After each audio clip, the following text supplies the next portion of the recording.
नमस्कार दोस्तों, मैं आपके साथ हूँ रहमान सैफी। और आज जो मेरे साथ इस फ्रेम पर जो शख्सियत मौजूद है वो एक महकमे के लिए परिचय की मोहताज नहीं। आज हम बात करने वाले हैं सुनील द्विवेदी सर से, जो कि पेंशन फाइटर यूनियन के जनरल सेक्रेटरी हैं और साथ ही दिल्ली के पेंशन जो विद्युत प्रशासन से जो रिटायर कर्मचारी हैं, जो पेंशन लेने के अधिकारी हैं, उनकी लड़ाई, उनकी आवाज़, उनकी मांगों को लेकर हमेशा कुछ ना कुछ बात उनके मुखमंडल से हमको पहुंचती रहती है। तो आज मैंने सोचा कि फ्रेम पर लेकर आऊं और उस सभी पेंशन फाइटरों की आवाज़ को दिल्ली की आम जनता तक और सोए हुए प्रशासन के कानों तक पहुंचाने की कोशिश कर रहा हूं। सुनील जी, आपका बहुत बहुत स्वागत है। नमस्कार रहमान जी, और मेरे दर्शकों को सबको नमस्कार। बहुत बहुत धन्यवाद, आपने मुझे इस पे बुलाया, मेरे साक्षात्कार किया। मैं आपको पेंशनर्स, जो दिल्ली विद्युत बोर्ड के पेंशनर्स हैं, उनकी दुविधा आपको डिटेल में बताऊंगा। मैं एक सवाल जरूर लूंगा आपसे। अभी पिछले दिनों हमने देखा कि काफी सारे पेंशन फाइटरों की, तकरीबन 21,000 पेंशन फाइटर, जो मेरी नॉलेज है, जहां तक मुझे संज्ञान आया है, 21,000 पेंशन उपभोक्ताओं की लड़ाई आप अकेले लड़ रहे हैं, आपका संगठन लड़ रहा है। क्या सरकार व प्रशासन सोए हुए हैं? क्या 21,000 कर्मचारियों की आवाज उनके कानों तक नहीं जा रही? आखिर ऐसी क्या है वो चीज जो उन्होंने अपने कान में डालकर रखी है, उन तक आवाज नहीं जा पा रही? रहमान जी, ऐसा है, हमारे 21,000 पेंशनर हैं। मैं थोड़ा सा आपको डिटेल में बता दूं। दिल्ली विद्युत बोर्ड जो पहले डेसू होता था, वो 2002 में उसका कॉर्पोरेटाइजेशन हो गया। तो कॉर्पोरेटाइजेशन होने के बाद उसको 5 कंपनियों में बांट दिया गया, जिसमें 3 बिजली का वितरण करते हैं, डिस्कॉम्स हैं, एक दिल्ली ट्रांसको लिमिटेड है और एक आईपीजीसीएल है।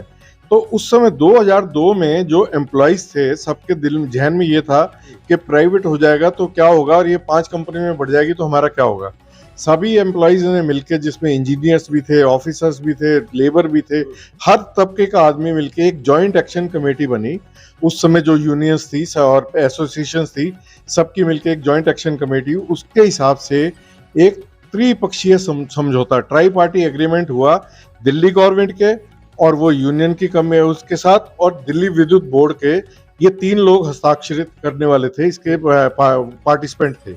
उस समझौते में ये हुआ कि जो भी एम्प्लॉइज हैं, सर्विंग एम्प्लॉई हैं, उनकी किसी तरह से कोई भी सर्विस में कोई कंडीशन कम नहीं होगी। जो अभी चल रही है उसी हिसाब से रहेगी।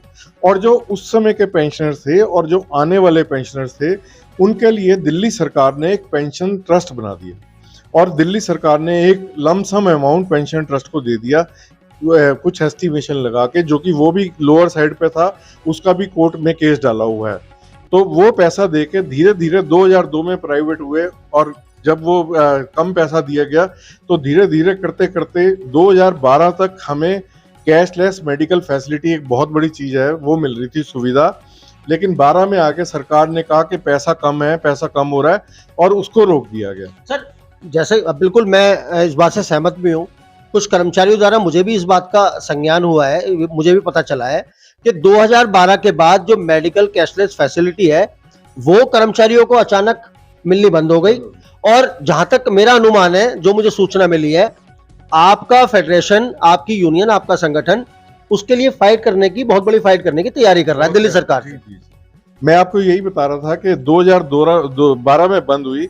हमारी पेंशनर फाइटर जो है, 2017 में पेंशन फाइटर का जन्म हुआ, क्योंकि बहुत से पेंशनर्स मिलकर ये बात करने लगे कि 2012 से 5 साल हो गए, लेकिन कोई भी यूनियन, उस टाइम की जो पेंशनर यूनियन एसोसिएशंस वगैरह थी, उन्होंने इसकी कोई आवाज नहीं उठाई, कोई प्रदर्शन नहीं किया। तो लोगों ने मिलकर एक पेंशन फाइटर का जन्म हुआ, और पेंशन फाइटर ने बहुत से काम किए, बहुत से मुद्दे सुलझाए, और बहुत से मुद्दे सुलझाने जा रही हैं। जो मुद्दे नहीं सुलझ रहे, उसको, जो दिल्ली सरकार के पास पड़े हैं, उनको दिल्ली सरकार को जगाने के लिए पेंशन फाइटर ने आने वाली 20 अगस्त को हमारे राजघाट पेंशन ट्रस्ट कार्यालय से लेकर दिल्ली सचिवालय, जो 600 मीटर की तकरीबन दूरी है, उसको पैदल मार्च करके, और हजारों की संख्या में पेंशनर्स और फैमिली पेंशनर्स और उनकी फैमिलीज वहां आएंगे, और जाके हम दिल्ली सरकार को जगाएंगे कि हमारे 3-4 काम जो हैं उनको किया जाए। जो दिल्ली सरकार के पास पेंडिंग है और बहुत जरूरी है। सर, दिल्ली सरकार को आप जगाओगे कैसे? दिल्ली सरकार के जो मुखिया हैं, जो मुख्यमंत्री हैं अरविंद केजरीवाल जी, वो तो जेल में है। फिर क्या होगा इस पूरे मुद्दा तो शायद खराब हो जाएगा। रहमान जी, मैं आपको बताऊं कि अरविंद केजरीवाल जी जो पेंशनर्स के लिए उनका बहुत सिंपैथी है उनकी, और उन्होंने बीच में हमारे एक दो बारी जब हमारे साथी मिले तो उन्होंने कहा बिल्कुल मैं इसको करूंगा, लेकिन ऐसा नहीं है। अभी दिल्ली सरकार सोई हुई है। बात यह है कि हमने 29 मई 2023 को भी एक प्रदर्शन किया था, और तब भी हमने राजघाट से लेके दिल्ली सचिवालय तक, उसका फायदा ये हुआ जो ब्यूरोक्रेसी, जो अफसरशाही जो हमारा काम नहीं कर रहे थे, उन्होंने वो काम करके आगे अब दिल्ली सरकार मंत्रालय में भेज दिया है। अब दिल्ली ऊर्जा मंत्री उसको पास करेंगे, उसके बाद वो मुख्यमंत्री कार्यालय से होकर एलजी साहब की अप्रूवल के लिए जाएगा। सर, आपका बहुत सालों का अनुभव है, और बिजली विभाग ही नहीं, आपने तो अन्य कई सारे विभाग देखे अपनी लाइफ में, और सैकड़ों हजारों कर्मचारी आपके टच में रहते हैं।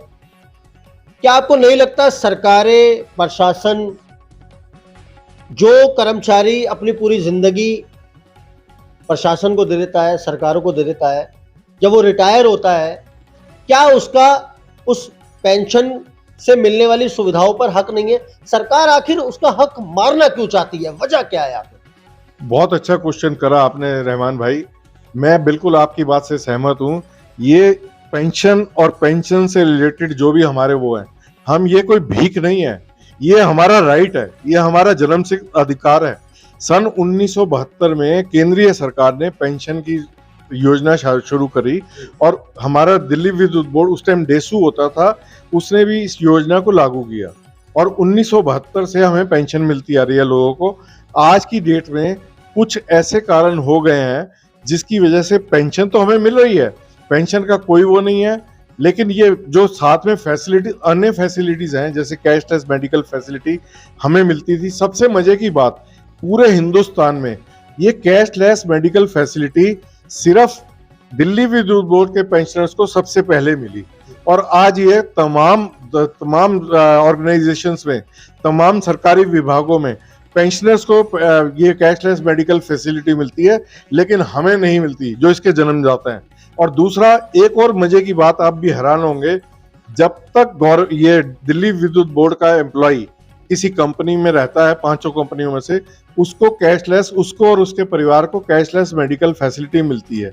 लेकिन जिस दिन वो रिटायर हो जाता है, अगले दिन से उसको कैशलेस मेडिकल फैसिलिटी नहीं मिलती, उसको अपना इलाज हॉस्पिटल में करवाना पड़ता है, और करवाने के बाद वो वहां से रीइंबर्समेंट करवाना पड़ता है, जिसमें पिछले समय में तो कोरोना काल में बहुत पेंडेंसी हो गई थी, 2-2 साल तक लग गए थे उसको पेमेंट करने में।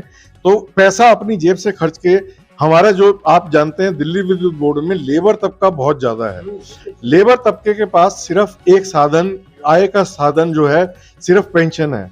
उस पेंशन में खुदा ना खास्ता किसी को कोई बीमारी लग गई, हॉस्पिटल में एडमिट होना पड़ा, तो आज की डेट में आप जानते हैं इलाज कितने महंगे, लाखों रुपए लग जाते हैं।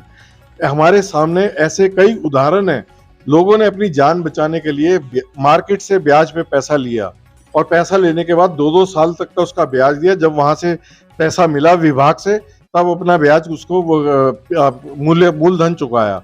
तो ये हमारी एक बहुत बड़ी दुविधा है। मैं एक बात और आपको बता दूं, आप भी इस बात से एग्री करेंगे, जो पेंशनर्स हैं 60 साल के वृद्ध जो हैं, हमारे लोग सुपर सीनियर सिटीजन भी हमारे 80-90 साल तक के पेंशनर हैं हमारे बीच में, जो उस दिन 20 अगस्त को आएंगे वहां, और पहले भी हमारे उसमें फंक्शनों में आए हैं। हालत ये है, कईयों से बात हुई, वो कहते हैं हम जितने रुपए का नाश्ता नहीं करते, उससे ज्यादा रुपए की हम दवाई खाते हैं। ये हमारे लिए दवाई बहुत जरूरी लेना है। तो जब तक हमें ये कैशलेस मेडिकल फैसिलिटी नहीं मिलेगी, हम चैन से नहीं बैठेंगे और हमारा उद्धार नहीं होगा। इसके लिए मैं एक रहमान जी थोड़ा सा आपको और बता दूं, इसके साथ हमारे 3-4 जो और वो हैं मुद्दे, 3-4 फाइलें दिल्ली सरकार के अफसरों से होकर पावर सेक्रेटरी के अंडर हम आते हैं। पावर सेक्रेटरी ने अब 4 फाइलें निकाल के दिल्ली मंत्रालय में, ऊर्जा मंत्रालय में पहुंची हुई है, लेकिन ऊर्जा मंत्री जी को टाइम नहीं मिल रहा। कौन है इस टाइम ऊर्जा मंत्री दिल्ली में? आतिशी जी हैं। हम उनसे मिलने की बहुत कोशिश कर रहे हैं, वो बहुत व्यस्त हैं, उनके पास बहुत सारे पोर्टफोलियो हैं, और जब भी जाओ वो कहीं ना कहीं मीटिंग में होती है या ऑफिस में नहीं होती। हाँ, ये जरूर है उनसे मिलना नहीं हो पा रहा, लेकिन उनके ऑफिस का जो स्टाफ है उनका भी व्यवहार कोई अच्छा नहीं है। वो हमें देखते ही कभी कुछ उल्टे सीधे बहाने लगाते हैं, तो ये परेशानी सर, इतनी सारी दुविधाओं के बाद आपको लगता है कि आपकी लड़ाई कामयाब होगी? आप पेंशनधारियों का हक दिल्ली सरकार से लेकर आ सकते हो, ऐसा लगता है आपको? रहमान जी, पहले तो मैं एक क्लैरिफाई कर दूं, हम कोई राजनीति किसी राजनीति से नहीं जुड़े, किसी राजनीति पार्टी से नहीं जुड़े। हमारा कोई किसी को निंदा करना नहीं, हमारा काम है अपना काम निकलवाना और दिल्ली सरकार से काम निकलवाना, निकलवा के रहेंगे हम। इसमें भले ही थोड़ी देर हो रही है, लेकिन हमारी जो ताकत है, हमारी जो एकता है, उससे दिल्ली जब हम सड़कों पर आएंगे तो ये तो एक 20 तारीख का आंदोलन है। उसके बाद हमारे तो जो पेंशनर्स हैं, जब हमने मीटिंग करी, कुछ लोग कह रहे हैं हम आत्मदाह करने के लिए तैयार हैं, लेकिन हम ऐसा कुछ बिल्कुल नहीं चाहते कि कोई किसी तरह के किसी को नुकसान हो। इसको बड़े शांतिपूर्ण तरीके से हम लेंगे, करवाएंगे। इसमें मैं फिर बता दूं कि कोई राजनीति पार्टी, इसमें एलजी साहब ने फाइनल अप्रूवल देनी है और ये अफसरशाही से मंत्रालय से मुख्यमंत्री से एलजी साहब के पास जाएगी और ये इसका रूट है, इसके साथ होके आएगी। क्या आपको लगता है कि आसानी से ये रूट क्लियर हो जाएगा, एलजी साहब तक आप पहुंच पाओगे? वरना दिल्ली के एलजी विनय सक्सेना जी तो अब मिलने के लिए तैयार है सभी कर्मचारियों से, वो तो मिल भी रहे हैं इन दिनों। नहीं, हम सक्सेना जी से मिले भी थे और जो ये हमारी फाइलें शुरू हुई हैं उन्हीं के आदेश पे चालू हुई है। हम उनसे मिले थे, हमने उनको अपनी व्यथा सुनाई, सुनकर उन्होंने कहा बिल्कुल ठीक है, 2 मिनट में समझ गए और उन्होंने आदेश किए कि ये कैशलेस मेडिकल फैसिलिटी की फाइल मेरे तक पहुंचाई जाए। फाइल वहां रुकी हुई है, उसको हमने निकलवाना है। सर, जानबूझ के रुकी है क्या? नहीं, ऐसा मैं नहीं कह सकता और ऐसा भी नहीं है कि आतिशी जी इस फाइल को नहीं करना चाहती। उनसे बीच में एक बार हमारा मिलना हुआ था 10 मिनट के लिए। उन्होंने कहा मैं आपकी फाइल कर रही हूँ बहुत अच्छी से, और मुझे उनसे मिलके ये भी लगा कि उन्होंने फाइल पढ़ रखी है हमारी। जो उन्होंने बातें बताई कि आपका ये है, तो उनका ये था कि मैं एक बारी विभाग को भी बुला के, पावर डिपार्टमेंट को भी बुला के, सबके साथ आपकी मीटिंग करवा के देन एंड देयर आपका वो मामला सुलझा के कल को कोई प्रॉब्लम न रहे और इस फाइल को आगे भेजूंगी। लेकिन उसके बाद ना फाइल निकली, ना मिलना हो पा रहा। बस हमारी व्यथा ये है। और फिर हमारी एग्जीक्यूटिव की मीटिंग हुई, सबने कहा बहुत चक्कर मार लिए, बहुत हमने वो कर लिया, अब हमें कुछ ना कुछ थोड़ा कड़ा रुख लेना पड़ेगा। उसी कड़े रुख के चलते हमने 20 अगस्त को एक अपना ये आह्वान किया और हम जगह जगह अपने क्षेत्रीय मीटिंग कर रहे हैं। बहुत अच्छा रिस्पांस मिल रहा है सभी पेंशन भाई, क्योंकि ये मेरा किसी का अकेले का, मेरा ये आपका मुद्दा नहीं है, ये आर पार की लड़ाई हर पेंशनर के लिए है। और मैंने आपको बताया 21,000 पेंशनर हैं हर फैमिली में एवरेज, क्योंकि हम नाना दादा दोनों हैं, हर एवरेज फैमिली में 5, मैं मिनिमम 5 लगा रहा हूँ, 5 मेंबर हुए तो 1 लाख रुपए, वो 1 लाख पेंशनर्स और उनकी परिवार वाले इससे अफेक्टेड हैं। और एक और बात बताऊं, ये 21,000 जो पेंशनर्स हैं ये पूरे हिंदुस्तान में, न केवल पूरे हिंदुस्तान में बल्कि पूरे वर्ल्ड में स्थापित हैं, कहीं ना कहीं वहां सेटल्ड हैं। कोई लोग हमारे उत्तराखंड में रहते हैं, कोई केरला में रहते हैं, कोई बंगाल में रहते हैं, कोई बॉम्बे में रहते हैं। दिल्ली में तकरीबन 12-1 पेंशनर्स हैं और वो उन सबका हमें वो है कि इस 20 तारीख को वो करेंगे, तो 20 तारीख को हम ऐसा काम करेंगे कि हमें हमारा ये मुद्दा हमें मिले। सैकड़ों पेंशनधारी आपको देख रहे हैं, क्या कहना चाहेंगे 20 तारीख के लिए? मैं सबसे ये अपील करूंगा, जो दिल्ली विद्युत बोर्ड के पेंशनर्स हैं और जो विधवाएं हैं जिनको पेंशन मिलती हैं, कृपया वो इस मुद्दे को आर पार की लड़ाई समझकर अपना मुद्दा देखिए। ये मेरा मुद्दा नहीं, ये किसी और का मुद्दा नहीं, हमारा अपना मुद्दा है। जब हम अपने मुद्दे के लिए खुद लड़ेंगे तभी हमें कुछ मिलेगा। तो मेरा ये मानना है, मेरी आप सबसे हाथ जोड़कर रिक्वेस्ट है, अपील है कि 20 अगस्त को राजघाट पर सुबह 10 बजे पहुंचे। हम 11 बजे वहां से मार्च शुरू करेंगे और एक हुजूम के तौर पे, एक ताकत के तौर पर दिल्ली सचिवालय पे प्रदर्शन करेंगे, जिसकी हमने पूर्व सूचना दिल्ली पुलिस कमिश्नर को, डीसीपी दरियागंज को, एसएचओ आईपी स्टेट को दे दी है। और हमने तमाम ब्यूरोक्रेट को और तो और मानव अधिकार को भी चिट्ठी लिखी है हमने कि हमारा यह मामला है, लेकिन ऐसा कुछ अभी हमें लग नहीं रहा किसी तरफ से। तो इसलिए अब हम रुकेंगे नहीं, आप हमारा साथ दें, मिलकर लड़ाई लड़ें और इस काम को करवा के रहेंगे। पेंशन फाइटर जिंदाबाद। तो दोस्तों, ये थे हमारे साथ सुनील द्विवेदी जी, जो पेंशन फाइटर के एक बड़े सर्वोच्च पद पर हैं, और तमाम जितने भी पेंशन फाइटर जो संगठन में हैं और जो नहीं भी हैं, उनकी लड़ाई फेडरेशन लड़ने जा रहा है और एक बड़े पैमाने पर कर्मचारी एकत्रित होंगे और दिल्ली सरकार को बताएंगे, क्योंकि परेशानी अपनी अति की चरम सीमा तक पहुंच चुकी है। तो दोस्तों बने रहिए हमारे साथ, मिलते हैं सर। जी मैं एक चीज और क्लियर कर दूं, ये बहुत शांतिपूर्ण प्रदर्शन होगा, इसी तरह की इसमें हम वो नहीं करेंगे। जो हम भी सीनियर सिटीजन हैं और इस दिल्ली के नागरिक हैं, तो पूरा हम शांतिपूर्ण सिर्फ अपनी आवाज सोई हुई सरकार जो हमारी फाइलें निकल नहीं रही उनको जगाने के लिए कर रहे हैं, और किसी तरह का कोई हमारा उद्देश्य नहीं है। तो दोस्तों ये भी एक देखिए बहुत बढ़िया बात मैं आपको यहाँ पर बताना चाहूंगा कि इतनी विहार्त परेशानियां होने के बावजूद भी कितनी शांति का प्रदर्शन जो है सुनील द्विवेदी सर ने किया है, और तमाम फाइटरों को भी इसी बात का वे संदेश देना चाह रहे हैं कि शांतिपूर्ण तरीके से प्रदर्शन करें, अपनी लड़ाई हम लड़ लेंगे। सर और क्या कहना चाहेंगे? एक तो मैं रहमान सैफी जी आपका फिर से धन्यवाद करना चाहूंगा, आपने अपने चैनल पे मेरे को कीमती समय दिया।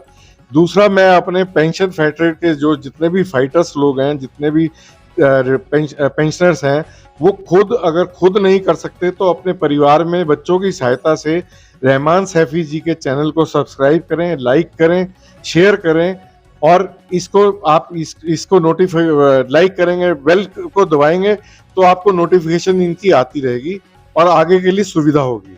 धन्यवाद। तो दोस्तों बने रहिए हमारे साथ, मिलते हैं आपसे अगली खबर में। जब तक के लिए जय हिंद, जय भारत, धन्यवाद, जय संविधान।